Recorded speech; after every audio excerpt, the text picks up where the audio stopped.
Good morning, student. Today we are discuss the important chapter of history, class 10, first chapter. कोई पहचान सकता है क्या नाम है चैप्टर का? सोचिए, देखा है आपने कभी बुक में? ओके, द चैप्टर का नाम बताता हूँ, the rise of nationalism in Europe. हमें पूरे हिस्ट्री में 3 चैप्टर पढ़ने हैं। एक the rise of nationalism Europe, दूसरा चैप्टर हमें पढ़ना है कौन सा?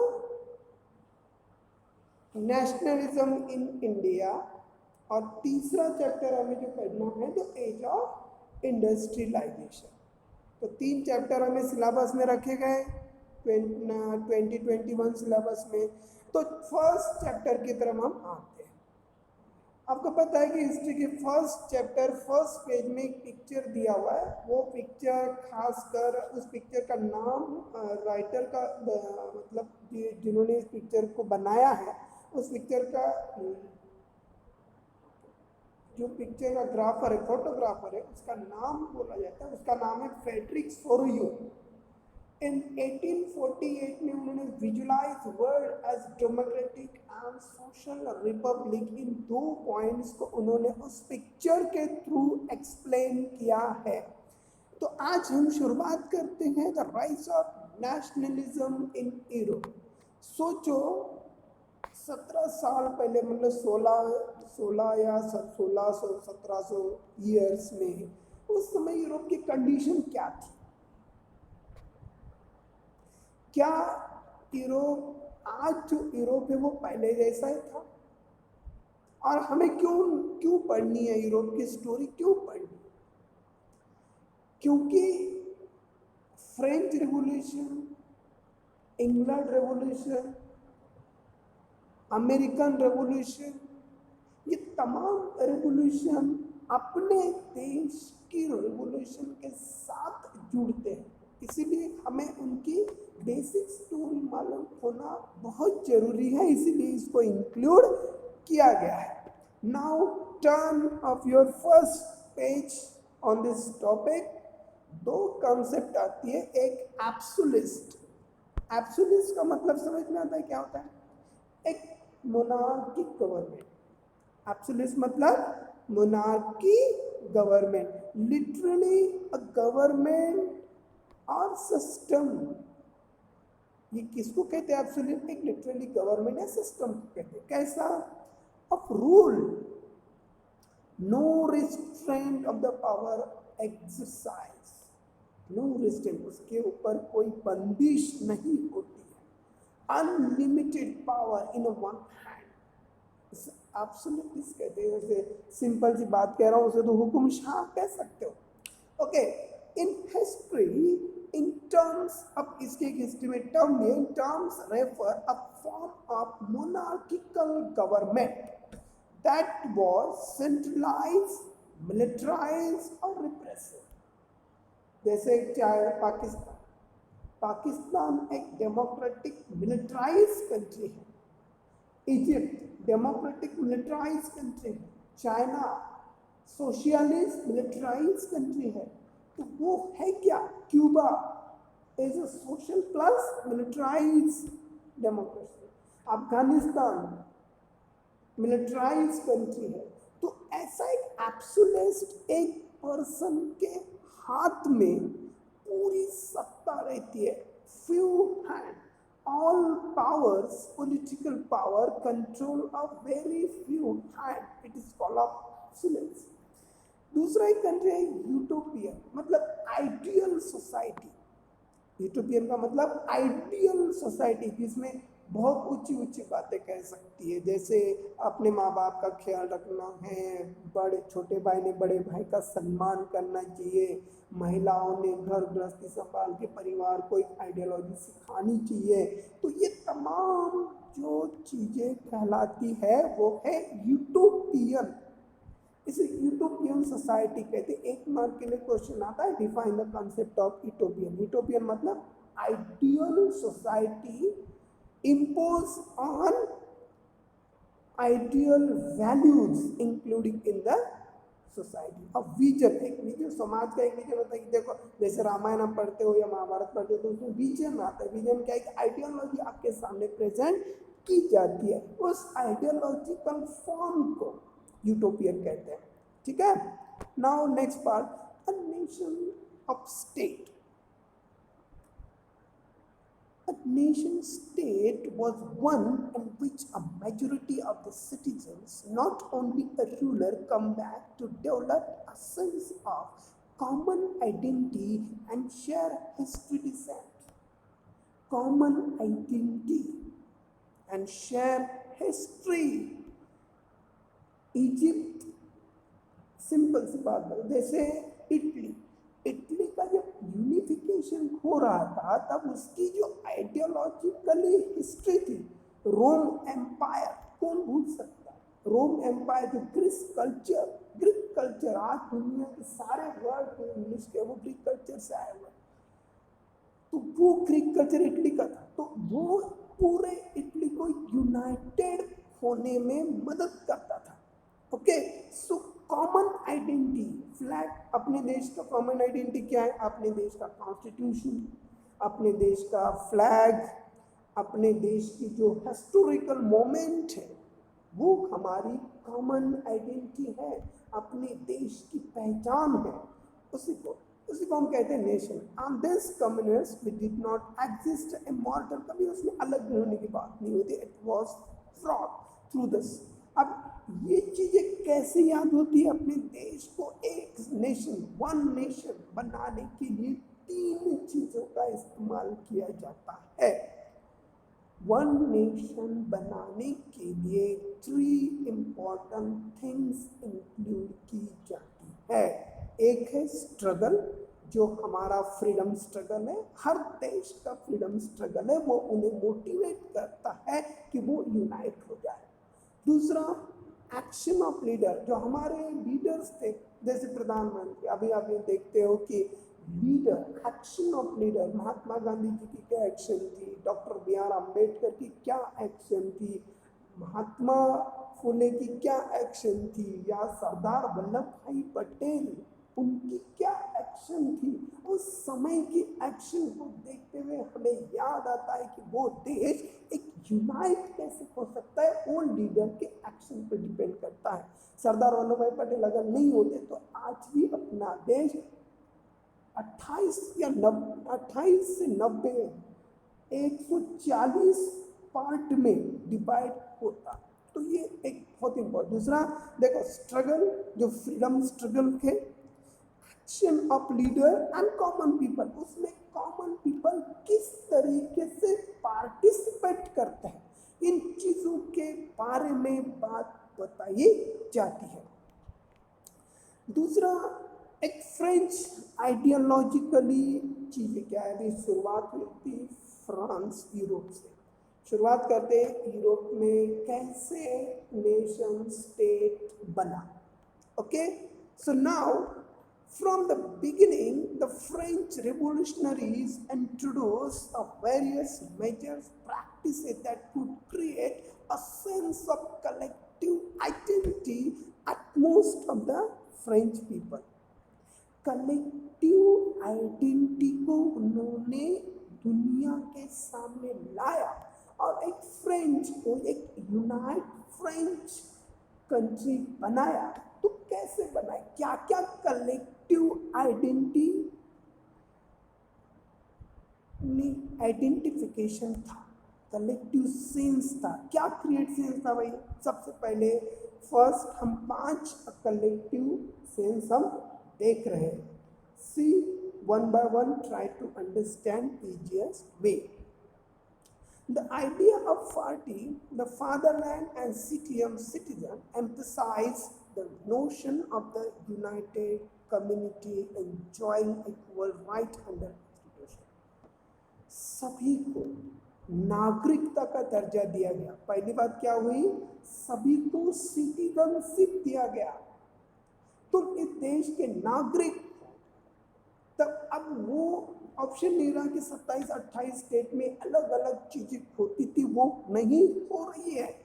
अब फ्रांस में क्या हो गया है, अब एक फ्रेंच नागरिक के रूप में बोला गया है। अब फ्रेंच में जो 15-18 अलग अलग एरिया थे, उसमें अलग अलग आइडेंटिटी डेवलप की गई थी, पर अब उन्होंने क्या कर दिया, फ्रांस ने सभी फ्रांस के बाउंड्री के अंदर आने वाले लोगों को फ्रेंच सिटीजनशिप दे दी। तीसरा, एक फ्लैग लाया, ट्राई कलर, जिसमें white red black, white red yellow 3 colour है। तो न्यू फ्रेंच फ्लैग डेवलप किया गया। देखो, एक कलेक्टिव आइडेंटिटी दी गई सिटीजनशिप के रूप में। दूसरा, ट्राई कलर दिया गया। तीसरा, state of general was elected by the body active citizen rename the national assembly. जो स्टेट थे, आपको पता है स्टेट, फ्रेंच रिवॉल्यूशन में आपने 3 स्टेट पढ़े होंगे, first state, second state and third state, clergy, nobility and farmer and pheasant. तो जो थर्ड स्टेट था, उनको क्या दिया गया, अब स्टेट की जगह पर नेशनल असेंबली नाम दिया गया। क्या दिया गया, नेशनल असेंबली। 3 चीजें समझ में आई, सिटीजनशिप दी, फ्लैग लाया, जो कोई भी देश का नागरिक उस फ्लैग के सामने झुक जाता है। हम भी अपने देश के तिरंगा के सामने झुकते हैं। ट्राई कलर, हमारे देश की जो कलेक्टिव आइडेंटिटी, वो हमारा नेशनल फ्लैग है। वैसे ही नेशनल फ्लैग फ्रांस का भी था जो बनाया गया। 3 चीजें हुई, अंडरस्टैंड कर लो। एक, सिटीजनशिप दी गई पूरे नागरिक को, देन ट्राई कलर नया फ्लैग लाया गया, और तीसरी बात की गई जनरल जो इलेक्टिव जो मेंबरशिप, उनको नेशनल असेंबली नाम दिया गया। ये 5 मार्क के लिए क्वेश्चन आता है, याद रखना चीजें। First citizenship, try colour and national assembly. और 3 चीजें, द हेमन्स ऑफ द कंपोज, एक हेमन जो देश का है, उन्होंने ओथ क्रिएट की। हमारे देश के सामने, हम भारत मेरा देश है, हम सब भारत के नागरिक है वगैरह, हम जो ओथ लेते हैं, वैसा ही ओथ, प्रतिज्ञा फ्रांस में डेवलप की गई, और वो अपने देश के लिए काम करेंगे, हर वर्क देश के लिए करेंगे। ऐसी एक कलेक्टिव आइडेंटिटी उसमें प्रेजेंट की गई है। वो 3 चीजें, एक सिटीजनशिप दिया गया, दूसरा ट्राई कलर, उसमें फ्लैग, नेशनल फ्लैग अनाउंस किया गया, नेशनल असेंबली को अनाउंस किया गया, फोर्थ वोट लाया गया जो देश की यूनिटी में काम कर सके, उसका नाम भी था, हाइमन्स ने उसको कंपोज किया था। अ सेंट्रलाइज एडमिनिस्ट्रेशन सिस्टम। तीसरी चौथी बात थी, उन्होंने पूरे देश with in a boundary of the nation one law apply किया गया। पॉइंट्स को याद रखो, one nation one law apply किया गया। One nation one law France में अप्लाई किया गया। सेंट्रलाइज एडमिनिस्ट्रेशन सिस्टम को अप्लाई किया, फॉर्मुलेटेड किया, और uniform law of all citizen with in the territory.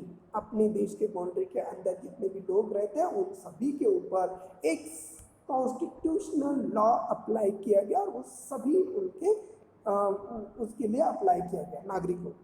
Internal custom जो था, इंटरनल कस्टम जो फ्रांस के अंदर जो व्यापार होता था, उसके ऊपर जो छोटे छोटे स्टेट थे उनके ऊपर फ्रांस के अंदर बहुत सारा कस्टम ड्यूटी लगता था। अब वो क्या कर दिया, फ्रांस के जो मेन कॉन्स्टिट्यूशन है उन्होंने कस्टम ड्यूटी को रिमूव कर दिया गया, एब्सोल्यूट रिमूव कर दिया गया। यूनिफॉर्म कोड लाया गया, याद रखना वर्ड्स, आप भूलना नहीं है। यूनिफॉर्म कोड्स लाया गया, सेंट्रलाइज एडमिनिस्ट्रेशन लाया गया, इंटरनल कस्टम ड्यूटीज को रिमूव कर दिया गया, यूनिफॉर्म सिस्टम लाया गया, वेट एंड मेजरमेंट अडॉप्टेड की गई, regional dialects way discourage and French it was spoken. अभी वहाँ फ्रांस में लैंग्वेज को अप्लाई किया गया, याद रखना, भूलना नहीं है। वन नेशन वन लैंग्वेज, एक रीजनल पेरिस लैंग्वेज अप्लाई की गई, और पूरे फ्रांस में सिंगल लैंग्वेज अप्लाई की गई, वो है फ्रेंच लैंग्वेज। तो one nation one language, one nation one law, one nation one oath, one nation one ideology of citizenship, ये सारी चीजें लाके फ्रांस में एक कलेक्टिव आइडेंटिफिकेशन लाने की कोशिश की गई। ये बहुत इंपॉर्टेंट है, कुछ चीज याद रखना, भूलना नहीं है। एक छोटे से कॉन्सेप्ट है डेस्पोटिज्म। क्या होता है कि मुझे अगर किसी देश, देखो अगर मैंने भारत एक अच्छा डेवलप्ड कंट्री हो रहा है, तो बाकी जो हमारी नेबर कंट्री है, जिसे हम फार्मूले के रूप में आपको याद करते, मैंने एमबीबीएस पानी का फार्मूला दिया था, आपको याद होगा तो, एम मतलब मालदीव, एम मतलब एम, बी मतलब भूटान, डी मतलब बांग्लादेश, एस मतलब श्रीलंका, पी मतलब पाकिस्तान, ए मतलब अफगानिस्तान, एन मतलब नेपाल और आई मतलब इंडिया। ये सातों कंट्री इंडिया के एमबीबीएस पानी, इस बात को याद रखना। ओके, ये 7 कंट्री है। अगर मान लो इंडिया बहुत अच्छा डेवलप हुआ, तो बाकी सातों देश क्या होते हैं, ये सातों देश उसको देख के अपने आप में इम्प्रूव करने की कोशिश करते हैं। जब ऐसे सिस्टम डेवलप होती है ना, उसको हम डिस्पोटिज्म कहते हैं ना। क्या होता है, देखो, Europe despotism is another word of people help to Europe to become a nation. एक डेस्टिनी बनी है, French nation liberty peoples of Europe from destination.